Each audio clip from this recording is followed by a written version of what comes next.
Bueno, gabon guztioi, oraindik goiz da, ez dauzkagu emaitzak, baina gure esku dauzkagun datuen arabera, Euskal Herria Bilduk gaurkoan emaitza onak, oso onak izango ditu.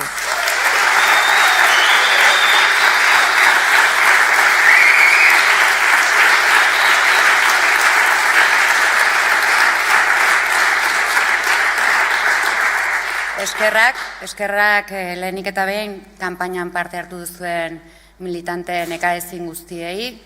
Eskerrak ere gaurko egunean eskoletan lanean egon zareten interbentore eta aldun guztiei.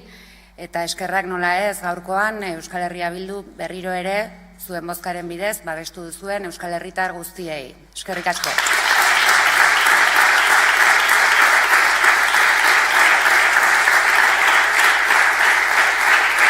Eta bueno, esan dugun bezala, oraindik ez daukagu datu ofizialik eskuartean, baina ziur gaude gaurkoan, Fernando Barrena berriro ere Europako Parlamentura bidaliko dugula. Eta Euskal Herriko enbajadorea izango dela Europako lurralde hartan. Todavía es pronto, no tenemos datos, pero con lo que contamos por ahora podemos afirmar con rotundidad que Euskal Herria Bildu va a volver a tener un resultado muy bueno, suficiente para estar contentas y alegres.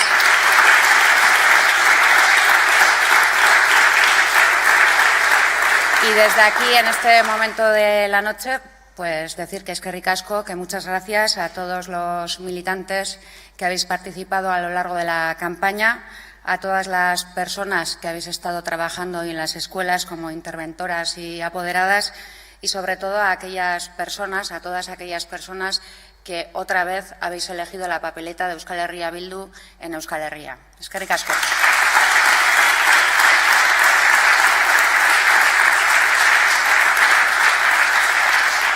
Y para terminar, decir, con los datos que contamos, que estamos convencidas de que con los resultados que vamos a obtener, Fernando Barrena va a volver a ir al Parlamento Europeo como embajador de todos y todas las ciudadanas de Euskal Herria. Eskerrik asko.